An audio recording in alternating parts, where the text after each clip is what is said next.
कि आप कैसे सोच सकते हैं आप नशा बेचते हो और आप खरी चाल में हो? ऐसा कभी नहीं हो सकता। आप किसी के गिरने की कामना कर रहे हो, आप खरी चाल में हो, ये गलत है, आप गलत हैं, आप खरी चाल में नहीं।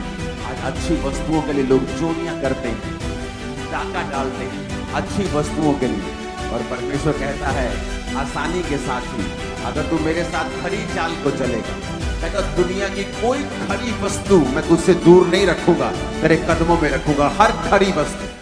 भजन संहिता 84 उसकी 11 और 12 आयत को मैं पढ़ूंगा। क्योंकि यहोवा परमेश्वर सूर्य और ढाल है, यहोवा अनुग्रह करेगा और महिमा देगा, और जो लोग खरी चाल चलते हैं उनसे वह कोई अच्छी वस्तु रख ना छोड़ेगा। अपने पड़ोसी को बोलो, यहोवा परमेश्वर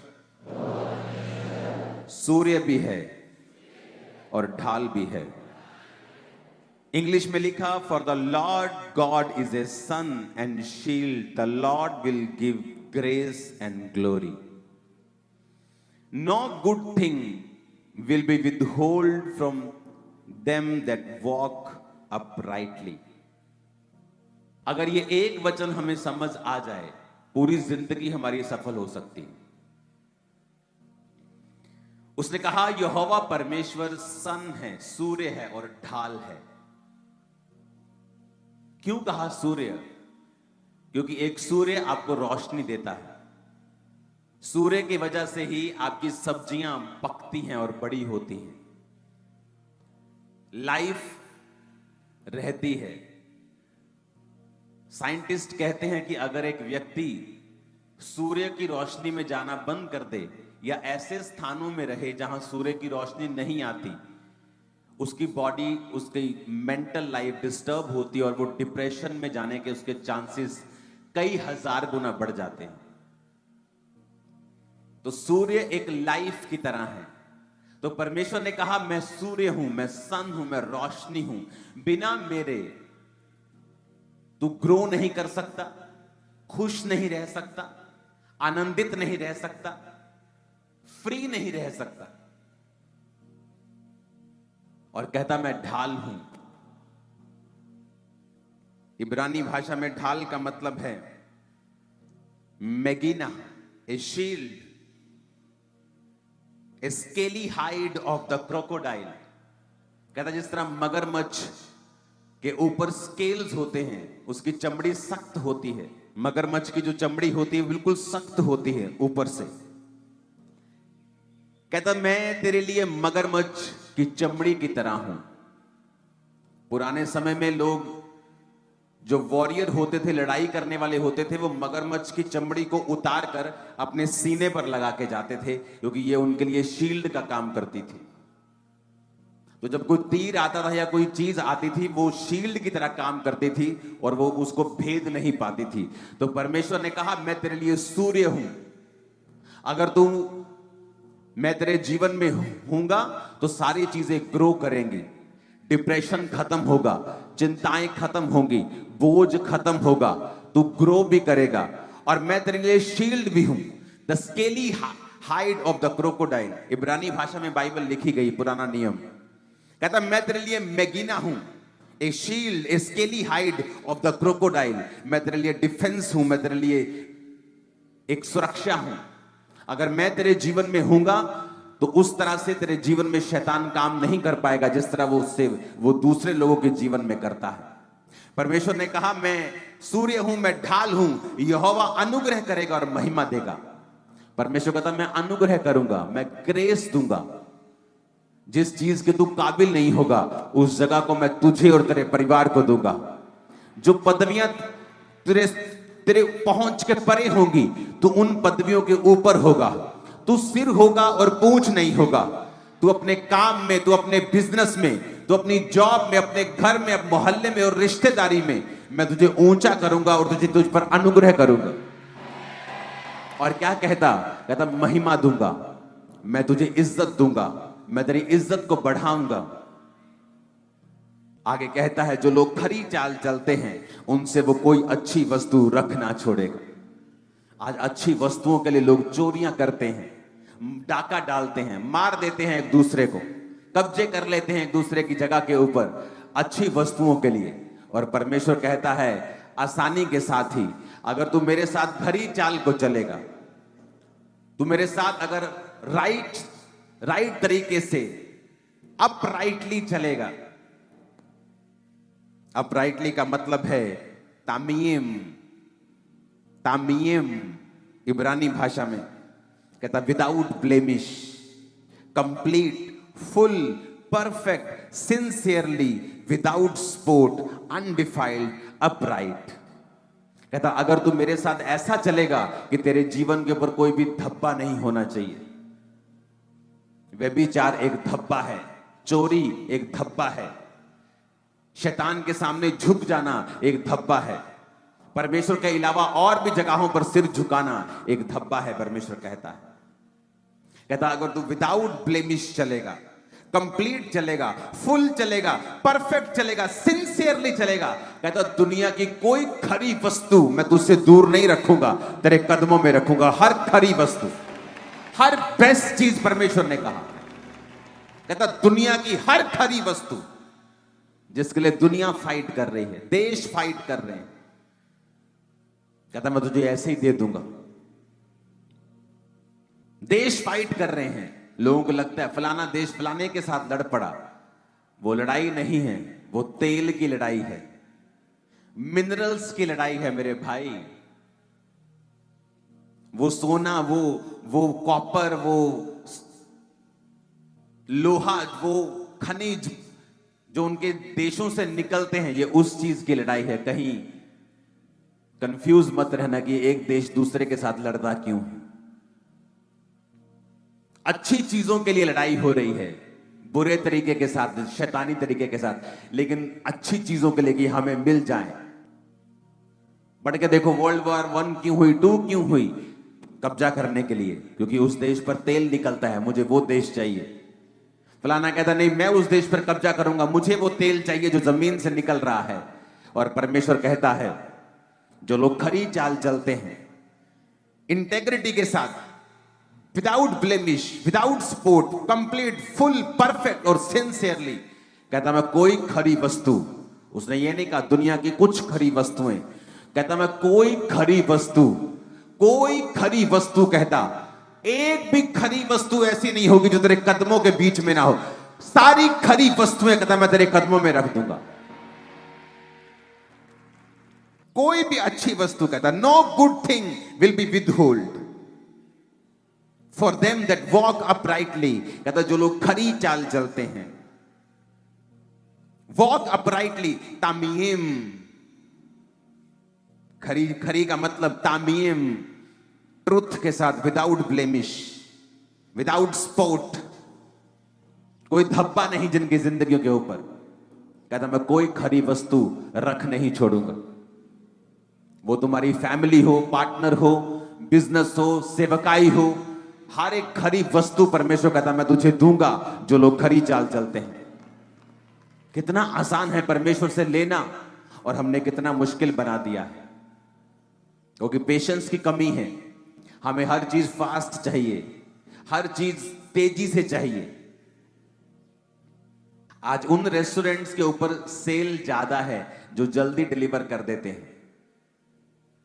अंदर जाओ 3 मिनट में चलो चिकन की बाल्टी, अंदर जाओ 3 मिनट में चलो बर्गर, 3 मिनट में चलो ये चीज, 3 मिनट में सैंडविच। उनकी सेल ज्यादा है, लेकिन जो अच्छी चीजें खिलाते हैं और टाइम लगता है उनकी सेल कम है, क्योंकि दुनिया का पेशेंस जो है वो खत्म हो रहा है। उन्हें हर चीज जल्दी चाहिए, हर चीज फास्ट चाहिए। और परमेश्वर कहता है जो मेरे साथ खरी चाल चलते हैं, जो चल के दिखाते हैं, प्रूफ करते हैं अपने आप को कि मैं तेरे साथ चल रहा हूं, दुखों में भी, परीक्षा में भी, आसानी में भी, मुश्किल में भी, हर मौसम में, हर तरीके से प्रभु मैं तेरे साथ चल रहा हूं। परमेश्वर ने कहा दुनिया की कोई ऐसी वस्तु नहीं है, नो गुड थिंग विदहोल्ड, कोई खरी वस्तु मैं तुमसे रख नहीं छोड़ूंगा, सारी तेरे पास होंगी। अब्राहम की जिंदगी को देखो, क्या था जो उसके पास नहीं था? भेड़ें उसके पास थी, ऊंट उसके पास थे। उन दिनों में वही ट्रांसपोर्ट का जरिया होते थे। उन दिनों में क्या होता था? आज के दिन में क्या है? गाड़ी, बंगला, पैसा, बैंक बैलेंस। उन दिनों में क्या होता था? बैंक्स नहीं होते थे। उन दिनों में कौन बैंक बैलेंस था? भेड़े कितनी हैं, ट्रांसपोर्ट, ऊंट कितने हैं, गधे कितने हैं, खच्चर कितने हैं, जमीन कितनी है। अगर आप अब्राहम को पढ़ें तो वो ऐसा व्यक्ति था कि राजा लोग, जो बड़े बड़े राजाओं को, बड़े बड़े किंगडम को हरा के आते थे, अब्राहम को हरा नहीं पाते थे। और ये नहीं अब्राहम के पास बहुत तगड़ी आर्मी थी, लेकिन जब वो लड़ने के लिए गया लूत को छुड़ाने के लिए, तो 318 कुशल और सिखाए हुए लोगों को लेके गया। लेकिन परमेश्वर उसके संग था। उसने खरी चाल को स्थापित किया, क्योंकि जब परमेश्वर ने कहा कि अब्राहम, अब मैं तुझे बेटा दूंगा जो तेरे निज बेटा होगा, जो तेरी वाइफ से जन्मेगा। उसने कहा परमेश्वर अब कहां बेटा होगा, मेरी वाइफ के मासिक धर्म बंद है और मैं बूढ़ा हो चुका हूं, अब इश्माइल तेरी दृष्टि में बना रहे। यह विश्वास होने के बावजूद भी कि अब उसका निज पुत्र नहीं होगा जो परमेश्वर ने वायदा किया था, अब्राहम फिर भी परमेश्वर के साथ खरी चाल को चल रहा था। क्या आप खरी चाल चल रहे हैं परमेश्वर के साथ? और खरी चाल का मतलब क्या है? इंटेग्रिटी के साथ, truth without blemish, complete, full, perfect और सिंसियरली लिखा कि परमेश्वर के साथ चलना। दाऊद सिंसियरली परमेश्वर के साथ चला। उससे व्यभिचार हुआ, मिस्टेक्स हुई, उसको सजा मिली, लेकिन उसकी सिंसियरिटी ये थी कि वो परमेश्वर के साथ ही रहना चाहता था। और शाऊल सिंसियर नहीं था, क्योंकि उसे लोगों की परवाह थी कि लोगों के बीच में मेरी छवि खराब ना हो जाए। शमूएल तू मेरे साथ चल, लोगों के बीच में मेरी छवि खराब ना हो जाए। परमेश्वर के निगाह की मुझे कोई परवाह नहीं। तो परमेश्वर ने कहा अब तेरा राज्य खत्म हो जाए। जो लोग खरी चाल चलते हैं, परमेश्वर ने कहा उनसे मैं कोई भी अच्छी वस्तु रखूंगा नहीं। क्या आपको यह वचन आपके दिल में जा रहा है कि नहीं जा रहा? इमेजिन करो परमेश्वर क्या कह रहा है आपको। कहता कोई खरी वस्तु मैं तुझे ऐसी नहीं होगी ना दूंगा, हर खरी वस्तु मैं तुझे दूंगा। एवरी गुड थिंग तेरे पास होगी जो लोग खरी चाल चलते हैं। उसने ये नहीं कहा जो लोग बहुत चालाक होंगे। उसने कहा अगर तू खरी चाल चले, विदाउट स्पॉट,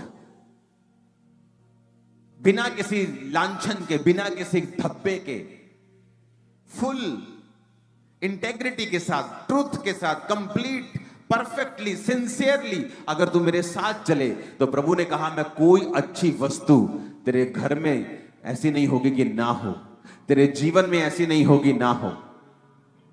चाहे वो तेरी मैरिज हो, चाहे वो तेरी फैमिली हो, चाहे वो तेरी बिजनेस हो, चाहे वो तेरा कुछ भी हो। अगर आज प्रभु को मानने के बाद ये चीजें बिगड़ी भी हुई हैं, मैं आपको बता रहा हूं, अगर आप यहोवा के साथ खरी चाल चलेंगे, ये सब चीजें आने वाले इन 3 सालों में आपके पास होंगी। सब चीजें, कुछ भी ऐसा नहीं होगा जो आपके पास नहीं होगा। अगर आप ये रेमा वचन बना लेते हो, अगर आप इसे रेमा वचन बना लेते हो कि यार परमेश्वर कह रहा है कोई खरी वस्तु जो मुझे ऐसा लगता है कि मुझे अमेरिका जाके मिल सकती है, जो मुझे ऐसा लगता है कि मैं कनाडा में नहीं पहुंचूंगा तो मुझे नहीं मिल सकती,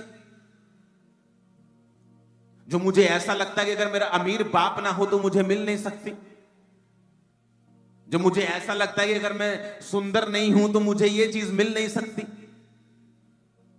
परमेश्वर ने कोई कंडीशन नहीं दी। उसने कहा if you walk uprightly, integrity के साथ, ट्रूथ विदाउट ब्लेमिश, कंप्लीट कहता, full, perfect, sincerely, without spot, undefiled, upright, बिना किसी गड़बड़ के, बिना किसी कॉम्प्रोमाइज के, शैतान के साथ। इमेजिन करो अगर ये वचन आपके दिमाग में छप जाए तो, कि प्रभु क्या कह रहा है कि अगर मैं खरी चाल चलूंगा, अगर मैं खरी चाल चलूंगी, तो कहता कोई अच्छी वस्तु मैं रख नहीं छोड़ूंगा, सब तेरे पास होंगी। एवरीथिंग, सारी चीजें, सारी अच्छी वस्तु। इमेजिन कर सकते हो आप क्या आप इमेजिन कर सकते? मुझे नहीं पता आप इस वचन को कैसे ले रहे हो। क्या आप इमेजिन कर सकते हो परमेश्वर क्या कह रहा है? नहीं कर रहे आप इमेजिन। अगर आप आपके दिल में छप गया, मैं आपको कह रहा हूं, आप 7 दिन लगातार डांस कर सकते हो इस वचन के लिए। 7 दिन आप जस्ट नाच रहे हो, खुदाबंद ये क्या कह दिया तूने। इतना सामर्थी वचन कि तू कह रहा है कि कोई गुड थिंग, कोई अच्छी वस्तु तेरे जीवन में नहीं होगी जो नहीं हो। और क्या कंडीशन दे रहे हैं? जो खरी चाल चलते हैं। अच्छा, तो मुझे अपना सारा ध्यान हटा के इस वचन पे लगाना है और अपनी चाल को खरा करना है। मैं बिजनेस में जा रहा हूं, क्या मेरी चाल खुदाबंद के वचन के अनुसार खरी है? कि वहां पर भी मैं झोल झमेले और गद्दारी और बेईमानी कर रहा हूं तो मेरी चाल खरी नहीं है। कि आप कैसे सोच सकते हैं आप नशा बेचते हो और आप खरी चाल में हो? ऐसा कभी नहीं हो सकता। आप बिजली चोरी कर रहे हो और आप खरी चाल में हो? ऐसा नहीं हो सकता। आप किसी के गिरने की कामना कर रहे हो, आप खरी चाल में हो? ये गलत है, आप गलत हैं, आप खरी चाल में नहीं है। विदाउट स्पॉट, विदाउट ब्लेमिश, उसने कहा, फुल परफेक्ट सिंसियरली। कहता अगर तुम मेरे साथ चलेगा, अगर आप इस वचन को समझ जाए, मैं आपको कह रहा हूं, गारंटी देता हूं, आप कभी दुखी नहीं होंगे। कहता हर अच्छी वस्तु, तुम्हें अच्छी वस्तु लगता है कि मेरा बेटा अगर सेट हो जाए, ये मेरी अच्छी वस्तु है। खुदाबंद कहता मैं तुम्हें दूंगा। मेरा शरीर ठीक हो जाए, मैं तुम्हें दूंगा। कोई कहता अच्छी वस्तु तुझसे दूर नहीं होगी। जो लोग खरी चाल चलते हैं, अगर ये वचन समझ ही आ जाए इतना, और ये मेरे लिए रेमा वचन अगर बन जाए, जैसे मेरे लिए एक रेमा वचन बन गया था कि हे मेरे प्रिय भाइयों, हिया बांधो, दृढ़ रहो, क्योंकि तुम जानते हो मसीह में की गई मेहनत व्यर्थ नहीं है। ये मेरे लिए रेमा वचन था कि प्रभु ने खास मुझसे बात की है। मेहनत शुरू की, प्रेयर शुरू की, फास्टिंग 40 के बाद 40, लाइफ चेंज हो गई। क्या आप इसको रेमा वचन नहीं बना सकते? आप बना सकते हैं। आप प्रभु को कह सकते हैं, आज प्रॉब्लम क्या है? आप अपना बुरा केस जिसमें आपने गुनाह किए हैं, पाप किए हैं, एक अच्छे वकील को दे दो। हो सकता है वो आपको निर्दोष साबित कर दे। आप गुनहगार नहीं हैं, आपका वकील निकम्मा है, हो सकता है आप कोर्ट में गुनहगार साबित हो जाए।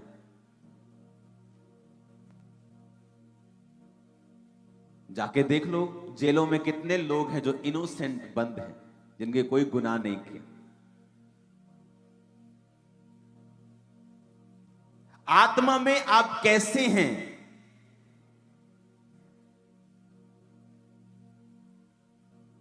मान लीजिए आपकी आंखों में दिक्कत है, आपकी आंखें खराब हैं, थोड़ा कम दिखता है, आप कुछ भी है, या ब्लाइंड है कोई।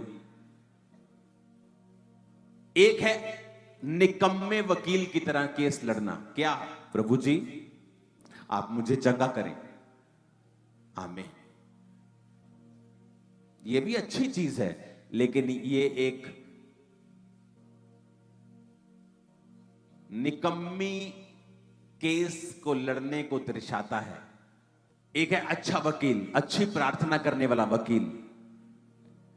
और जब वो अपनी आंखों के लिए प्रार्थना करता है, वो कहता है परमेश्वर मैं तेरा धन्यवाद करता हूं कि आपने मुझे प्रार्थना करने का अवसर दिया है, आपने मुझे ये ताकत दी है, ये अधिकार दिया है कि मैं आपके सामने आऊं और प्रार्थना कर सकूं, क्योंकि आपने कहा है कि प्रभु यीशु मसीह के नाम में जो कुछ मैं मांगूंगा आप मुझे देंगे। मेरे पिता आप किसी का पक्षपात नहीं करते, वचन में लिखा है। आपके दास मूसा के बारे में लिखा है कि वो 120 साल का था और उसकी आंखें धुंधली नहीं थी और उसका शारीरिक ढांचा कमजोर नहीं था। पिता क्योंकि वो आपकी महिमा में जलता था, मैं आज से वायदा करता हूं कि आज से मैं आपकी ग्लोरी और महिमा में चलूंगा।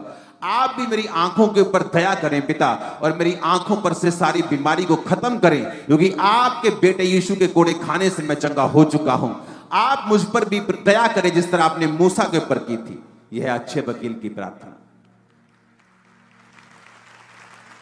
दोनों प्रार्थनाएं हैं, एक है निकम्मी प्रार्थना, एक है अच्छी प्रार्थना जो रिजल्ट लेके आती है। एक है निकम्मे विश्वासी जो सोचते हैं प्रभु को सब पता है, प्रभु को सब जानता है, बस यही कह देंगे प्रभु मुझे ठीक कर दे। और एक है अच्छे विश्वासी। एक वकील 25 लाख रुपए लेता है एक बार खड़े होने के, और एक वकील 5,000 में भी मान जाता है। जो 25 लाख वाला है उसने अपनी वैल्यू को बनाया है, उसके केसेस को उसने जीता है। आज मैं वकीलों की बात नहीं कर रहा हूं, आप मेरी बात समझ रहे हैं, मैं आत्मिक वकीलों की बात कर रहा हूं, क्योंकि हम आत्मिक वकील हैं। क्योंकि जीसस ने कहा अपना मुकदमा लड़, अपना प्रमाण दे। परमेश्वर कहता है अपना प्रमाण दे, अपना मुकदमा मेरे सामने लड़। और हम मुकदमा कैसे लड़ रहे हैं कि मैनू छाड़ दो जी। वकील साहब जज से कह रहे मैनू छाड़ दो जी, ए बंदे नू छाड़ दो जी। और दूसरा वकील कह रहा है जज साहब आपके संविधान में ये लिखा है, हमारे संविधान के फलाने आर्टिकल के इस भाग में ये लिखा है, ये मेरा जो क्लाइंट है उस समय यहां मौजूद था, ये मेरा क्लाइंट ये करता है, इसकी ये प्रूफ है, ये डॉक्यूमेंटेशन है। ये अच्छा वकील है। आप प्रार्थना करने के लिए प्रभु के सामने बैठे हैं और आपको यही नहीं पता कि जिस विषय में आप प्रेयर कर रहे हैं बाइबल का कौन सा अध्याय आपकी सपोर्ट में खड़ा है। प्रॉब्लम है जब व्यभिचार में इंसान होता है, वो प्रार्थना का हियाव खो देता है, वो परमेश्वर के सामने मांग नहीं सकता। उसको पता है कि जो वो मांगेगा उसे मिलेगा नहीं, तो वो दुनियावी चीजों का सहारा लेता है बचने के लिए। क्योंकि वचन कहता है यूहन्ना की पत्री में कि जब तुम्हें ये हियाव होता है कि तुम परमेश्वर के साथ सही हो और तुमने सही जीवन जिया है, फिर तुम जो कुछ परमेश्वर से मांगते हो परमेश्वर तुम्हें देता है। अदरवाइज उस चीज को मांगने से पहले जो आपको चाहिए, आप मोस्टली यही प्रार्थना कर रहे होंगे कि प्रभु मुझे माफ कर, मुझे माफ कर। अगर आप एक अच्छे और सिंसियर क्रिश्चियन हैं, आप पहले माफी से होकर गुजरेंगे, और जब आपको मालूम हो जाएगा कि आप माफ हो चुके हैं और आपने वो पाप छोड़ दिया है, फिर आप अपनी प्रार्थना रिक्वेस्ट को परमेश्वर के सामने रखते हैं। क्योंकि हम एक अच्छे वकील हैं, निकम्मे नहीं। कितने मेरी बात को समझ रहे हैं? वचन क्या कहता है कि कोई अच्छी वस्तु, परमेश्वर कहता है मैं तुझसे छोड़ूंगा नहीं। तुझे करना क्या है? तुझे सिर्फ खरी चाल चलनी है। उसने ये नहीं कहा अपना देश बदल, अपना बिजनेस बदल, अपना ये कर, कहता बाकी चीजें मैं अपने आप तेरे जीवन में करता जाऊंगा। ऐसी घटनाएं करूंगा, ऐसी चीजें तेरे जीवन में होंगी, ऐसी घटनाएं मैं पैदा करना शुरू करूंगा, ऐसे लोग भेजना शुरू करूंगा, एटमॉस्फेयर चेंज करना शुरू करूंगा। वो सब फिर परमेश्वर करना शुरू करेगा जो तुम्हारी ताकत नहीं कर सकती। वचन कहता है दाऊद खरी चाल चलने वाला व्यक्ति था, और शाऊल का बड़ा बेटा योनाथन, जो शाऊल के बाद जिसको राजगद्दी मिलनी थी, उसने कहा दाऊद ये मेरे पिता के बाद ये गद्दी तू संभालेगा। मेरे भाई, वो कोई 5-10 लाख डॉलर की बात नहीं कर रहा था, वो पूरी गद्दी, वो पूरी ऐसे राज्य की बात कर रहा था जो उस टाइम का सबसे अमीर, सबसे प्रफुल्लित, सबसे बड़ा राज्य था इजराइल। सबसे अमीर राज्यों में से एक था इजराइल, उसकी वो बात कर रहा था। क्योंकि जब दाऊद ने परमेश्वर के सामने खरी चाल चली तो परमेश्वर ने कहा हर अच्छी वस्तु मैं तुझे दूंगा। फिर आप किसी को मना नहीं सकते कि यार जो तू एमएलए बनना है तू मुझे बना दे। कहेगा नहीं नहीं यार ऐसे नहीं, तेरे काम कर दूंगा, तू मेरा राइट हैंड बन जा। पर ऐसे कैसे यार गद्दी तेरे को दे दूं? और उधर योनाथन देखो कह रहा है कि मैं गद्दी तेरी है। ये क्या था? खरी वस्तु, जो आप अपनी ताकत, अपनी काउंसलिंग, अपने प्रेम से भी किसी से नहीं ले सकते। फिर परमेश्वर आपके जीवन के आसपास ऐसा माहौल बनाना शुरू करता है, जिसको भेजना होगा वो भेजेगा। जब तक आप प्रभु के साथ सही नहीं होंगे, और जो लोग आपकी लाइफ के लिए अनफ्रूटफुल हैं, आप उन्हें कभी आउट नहीं कर सकते अपनी लाइफ से। वो आपके साथ जुड़े रहेंगे, वो आपके लिए फ्रूटफुल नहीं है, बल्कि आपके लिए माइनस करने वाले और आपको घटाव करने वाले हैं, लेकिन आप उन्हें निकाल नहीं सकते। लेकिन जब आप परमेश्वर के सामने खरी चाल चलते हैं, परमेश्वर सिस्टम बनाता है। कितने मेरी बात को समझ रहे हैं? परमेश्वर एक दिन गिदोन जा रहा है, परमेश्वर ने कहा गिदोन मेरे बेटे, जो तू लड़ने के लिए जिस युद्ध पे जा रहा है ना, वो ये जो तेरे साथ है ना, ये बहुत ज्यादा हैं। अगर तू इतने लोगों को लेके जाएगा तो मेरी महिमा नहीं होगी। सब कहेंगे हम अपनी ताकत से, अपनी गिनती से जीत गए हैं, इनमें से थोड़ों को लेके जा। तो उसने कहा परमेश्वर अगर मैं ऐसे चुनूंगा, चल भाई तू चल, तू रहन दे, तू चल, तू रहन दे, तो लोग कहेंगे गिदोन जो है ये पार्शियल है, ये पक्षपात करता है, कलीसिया में पक्षपात करता है, इसे ले लिया, उसे छोड़ दिया, इसे ले लिया। तो उसने कहा मैं क्या करूं? परमेश्वर ने कहा ऐसा कर, सबको बोल पानी पी, और जो कुत्ते की तरह घुटने टेक कर नहीं, कुत्ते की तरह अलर्ट होकर चपड़ चपड़ करके पानी पिए, उनको रख लेना। और जो आराम से गाय की तरह पानी में मुंह देके लम्बे पे आके पानी पिए, रिलैक्स होके, उन्हें छोड़ देना। और जब उन्होंने कुत्ते की तरह चपड़ चपड़ करके पानी पिया, भाई सब हजारों से 100 में आ गए, 100 सैकड़ों में, और उनको चुन लिया गया। जब परमेश्वर ने इस सेवकाई को बढ़ाना था, तो परमेश्वर ने कुछ लोगों को मेरी लाइफ से हटाना था, तो वो मैं नहीं हटा सकता था। परमेश्वर ने मुझसे कहा अब तुझे एक काम करना है। मैंने कहा क्या प्रभु? परमेश्वर ने कहा तुझे अपडेट लेनी शुरू करनी है। जितने तू नीचे तेरे लोग हैं ये तुझे अपडेट करें, अगर ये तुझे अपडेट नहीं करते तो इनको तू आगे मत लेके जाना। क्योंकि परमेश्वर हर एक व्यक्ति जो उसके साथ खरी चाल चलता है उससे ऐसी बातें करता है जो दुनिया नहीं जानती होगी, टीम्स नहीं जानती होगी, परिवार नहीं जानता होगा, लेकिन परमेश्वर आपको एक तरीका देता है, क्योंकि उस तरीके को आप बुद्धि से नहीं यूज कर सकते, क्योंकि हर व्यक्ति के लिए तरीका अलग है। तो जब परमेश्वर ने मुझसे कहा इनसे अपडेट लेनी शुरू कर, जब मैंने उनसे अपडेट मांगी, 80-70% लोग अपडेट नहीं दे रहे थे और वो रिमूव हो गए। जैसे ही वो रिमूव हुए, चर्च 1 से आज 200 ब्रांच हो चुकी। मैं आपको बता रहा हूं, आप नहीं कर सकते कुछ चीजें, तो क्या करता है? आपको खरी चाल चलनी पड़ती है। जब आप खरी चाल चलते, परमेश्वर बताता है अच्छा तुझे एक सिस्टम बनाना है। क्या सिस्टम प्रभु? तुझे अपडेट लेनी शुरू करनी है। तूने मैंने सबको बुलाया, मैंने कहा मुझे अपडेट चाहिए। तुमने जो किया सारे दिन में करो, लेकिन मुझे शाम को अपडेट चाहिए। तुमने क्या किया? जस्ट सिंपल चीज। क्या था सिंपल चीज? अच्छा पानी पी लो सारे इसमें से। क्या था? Very simple. जिसने चप्पड़ चप्पड़ करके पिया वो साथ ले गया। परमेश्वर ने मुझसे कहा तुझे अपडेट लेनी है, और किसी को टीम में मालूम नहीं मैं ये क्यों कर रहा हूं, मेरे परिवार तक को मालूम नहीं मैं क्यों कर रहा हूं, लेकिन परमेश्वर ने मुझसे कहा अपडेट ले। और वो लोग जो सच में अधीन नहीं थे और साथ चलते थे, ऐसे एहसान करने की कोशिश करते थे, तो परमेश्वर ने उनको दिखाया कि तुम्हारी वजह से ये सेवकाई नहीं है, ये मेरी वजह से है। नहीं तो वो सारे अनफ्रूटफुल लोग क्या बोलते कि देखो जी हम आज 200 चर्च बना ली और हमें हटा दिया। परमेश्वर ने तब हटाया जब एक थी। तो आज जब 200 है और फ्यूचर में ये 20,000 ब्रांचेस होंगी, तो कोई माई का लाल बोल नहीं पाएगा। क्यों? परमेश्वर कर रहा है। जब वो आप खरी चाल चलते हैं, वो आपको कुछ ऐसे तरीके बताता है, आपको ऐसे सिस्टम बताता है, आपके परिवार के लिए, आपके फाइनेंस के लिए, आपके बिजनेस के लिए, आपकी सेवकाई के लिए, जो दुनिया कभी समझ नहीं सकती। बाइबल कहती है राजा का मन कोई समझ नहीं सकता। मेरे मन को कोई समझ नहीं पाता था कि मैं इंस्ट्रक्शंस ये वाली क्यों दे रहा हूं, ये इंस्ट्रक्शन मैंने चर्च में क्यों शुरू की है, ये मैंने टीम के लिए क्यों बोला है, क्योंकि परमेश्वर मुझे गाइड करता था अपनी बुद्धि से, और किसी को मालूम नहीं होता था। उनको लगता कि ये नॉर्मल बात है, लेकिन परमेश्वर का मकसद बड़ा था। जब गिदोन ने कहा पानी पी लो, बोला था पानी पीना है, कौन सी, चलो पानी पीते हैं। कोई पानी पी रहा है बुक मार के, गपड़ गपड़ गपड़ गपड़ लंबे पे आके पानी पी रहा है, और कोई चप्पड़ चप्पड़ करके पी रहे हैं। परमेश्वर ने कहा जो चप्पड़ चप्पड़ करके कुत्ते की तरह पी रहे हैं, ये अलर्ट है, इनको उठा ले।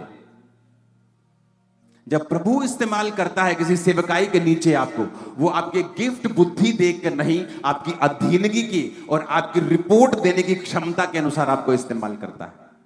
आप मोस्टली बाइबल में देख लो, जिन्होंने परमेश्वर का दुगना मसा अपने दासों से पाया है, मोस्टली वो लोग सबसे ज्यादा बुद्धिमान नहीं होंगे। गेहजी सबसे ज्यादा बुद्धिमान था। उसे पता था एलिया को, उसे एलीशा को मालूम नहीं था। कहता है मैं इस घर में आया हूं, इस औरत ने मेरी सेवा की है, मेरे लिए कमरा बनाया, मेरे लिए दीवट रखा, मेज रखा, कुर्सी रखी, पलंग रखा, बता इसको क्या। उसको नहीं पता गेजी को पता है, कहता है इसके बेटा नहीं है। चालाक आदमी, वेरी कनिंग, चालाक, बुद्धिमान, सब पता है, इधर उधर सब। हाँ, आते जाते मैं सबकी खबर रखता हूं, हाँ, वो वाला आदमी। पर जब मसा पाने को चाहा, कोड़ लेके बैठा वो। बुद्धि ज्यादा, संसारिक, ईश्वरीय नहीं थी। कितने मेरी बातों को समझ रहे हैं? संसारिक बुद्धि, अपना जोर लगाना, संसारिक बुद्धि यूज करना। और मैंने सेवकाई में, परमेश्वर जानता है, शुरू से संसारिक बुद्धि का प्रयोग नहीं किया, इसलिए अपने विरोधियों को जवाब नहीं दिया, शांत रहा, आनंदित रहा। आज नजर नहीं आ रहे हो, और आज भी मुझे कोई दुश्मनी नहीं, कोई किसी का। लोग फालतू की वीडियोस बनाते रहेंगे, कभी किसी के खिलाफ, कभी किसी मीडिया के खिलाफ, वो डर गया फलाना। मेरे मन में ऐसा कुछ नहीं है, ना मैं खुश हूं ना मैं निराश हूं। हर बंदा अपना काम कर रहा है, जिसको परमेश्वर ने जो काम दिया वो ही कर रहा है। लेकिन पापी को वो दिन भर दुख भरा काम ही देता है, लेकिन धर्मी नित्य भोज में जाता है। हालेलुया। कहता धर्मी नित्य भोज में जाता है, और पापी को वो मेरा दुख भरा काम देता है। तो जिसने जो काम करना है वो करता जाए। लेकिन आपको ये बात समझनी पड़ेगी कि कुछ चीजें, कुछ डिलीवरेंस, कुछ छुटकारे ऐसे हैं जो बिना खरी चाल चले आप नहीं ले सकते, क्योंकि उन छुटकारों के पीछे प्रभु की एक आवाज होगी, और वो आवाज ऐसी होगी जो पहले कभी नहीं हुई होगी। कोई इमेजिन नहीं कर सकता था कि मैं इन चीजों को जब इस्टेब्लिश करूंगा तो वो लोग अपने आप खत्म हो जाएंगे और चले जाएंगे जो लोग फ्रूटफुल नहीं। कोई इमेजिन भी नहीं कर सकता। और आज मैंने ये जाहिर किया है कितने सालों के बाद आपके ऊपर कि वो क्या था जो प्रभु ने मुझसे कहा था। आज भी वो मुझसे बात करता है। लोगों को इसलिए समझ नहीं आती टीम, इसलिए अब की जो मेरी टीम है वो बड़े ध्यान से सुनती है और उसे फॉलो करती है। उसे पता है कि इसके पीछे कुछ और है जो हमें मालूम नहीं है। कितने मेरी बातों को समझ रहे हैं? उसने कहा कोई खरी वस्तु तुझसे रख नहीं छोड़ूंगा, अच्छी वस्तुएं तुम्हें दूंगा, गुड थिंग्स। अपनी चाल को खरा कर ले। इमेजिन करो, आप यहां से सोचते हुए जा रहे हैं कि प्रभु तूने कहा अगर मैं अपनी चाल को सही कर लूं तो कोई अच्छी वस्तु तो नहीं रखेगा जैसी जो मेरे पास ना हो। इतना कमाल का वर्ड कि कोई भी, उसने ये नहीं कहा बहुत तेरी अच्छी वस्तुएं मैं तुम्हें दूंगा, कहता no good thing, no good thing will be withhold. कोई अच्छी वस्तु रखना छोड़ेगा, कोई अच्छी वस्तु। तुम्हारी फैमिली, सेहत भी अच्छी वस्तु में आती है, फाइनेंशियल ब्लेसिंग अच्छी वस्तु में आती है, परिवार अच्छी वस्तु में आता है, मन की शांति अच्छी वस्तु में आती है, अच्छा नाम अच्छी वस्तु में आता है। कहता कोई अच्छी वस्तु मैं तुमसे रख नहीं छोड़ूंगा। कितना आसान है लेना। कहता बस खरी चाल चलनी है, without spot, without blemish, perfectly, sincerely कहता चलना है। आप एक यूथ है और यहां बैठे हैं, आपको एक लड़की का मैसेज आता है, अगर आप सिंसियर हैं, आपको पता है कि एंड क्या है, नथिंग, सो बेटर कि मैं खत्म करूं। अगर आप सिंसियर हैं, अगर आप अनसिंसियर हैं, आप चैटिंग करते जाएंगे और चैटिंग कब आपकी प्यार में बदल जाएगी आपको मालूम नहीं होगा। आप सिंसियर होंगे तो आप, कितने मेरी बातों को समझ रहे हैं?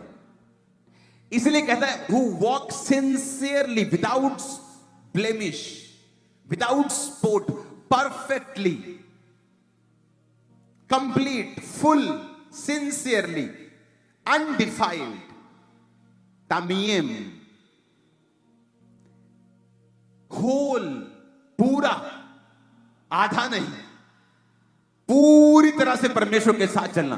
कहता मैं तुम्हारे जीवन में कोई भी अच्छी वस्तु रख नहीं छोड़ूंगा, सारी तुझे दूंगा, सारी सारी सारी सारी सारी सारी सारी वस्तुएं, सारी वस्तुएं, सारी वस्तुएं तुम्हें देगा। अगर ये वचन समझ आ गया ना, आज जिंदगी बदल जाए। तो इसका मतलब मैं अपनी लाइफ की फुल कंसंट्रेशन इस चीज पर रखूं कि मैं अपनी जिंदगी में विदाउट स्पोर्ट चलता रहूं।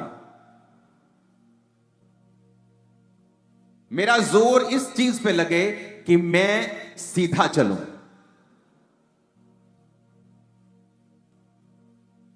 हालेलुया। ऊंची आवाज में बोलो हालेलुया। तो ये परमेश्वर आपको देता है जब आप खरी चाल चलते हैं। जनरल ब्लेसिंग्स आती हैं आपके काम, आपके हाथ, आपके किचन पे, आपके जीवन पे जनरल ब्लेसिंग्स होती हैं। स्पेशल ब्लेसिंग आती हैं। खुदावंद आपसे बात करता है जिस तरह उसने गिदौन से की। आपके फैमिली मेंबर्स कई ऐसे होंगे, आपके परिवार के, आपके पड़ोसी कई ऐसे होंगे, आपके परिवार में कुछ ऐसे अनफ्रूटफुल लोग होंगे, दूर के रिश्तेदार या कोई भी ऐसे लोग जो अनफ्रूटफुल हैं, लेकिन आप उनसे छुटकारा नहीं पा रहे। एक दिन जब आप खरी चाल चलेंगे, परमेश्वर आपके कान में कुछ फुसफुस करेगा। आप कहेंगे अच्छा मुझे इस तरह से अब चलना है। आप प्रेम से बात करेंगे और जो पहाड़ था आपकी लाइफ में वो खिसक जाएगा और खत्म हो जाएगा और चला जाएगा और आपको मालूम भी नहीं होगा। सडनली कुछ ऐसा होगा, आप कहेंगे ये क्या हो गया, मैं तो इसे बड़ा हवा समझता था, ऐसे कैसे हो सकता है, इतनी आसानी से चीजें कैसे हो सकती हैं। क्योंकि प्रभु आपको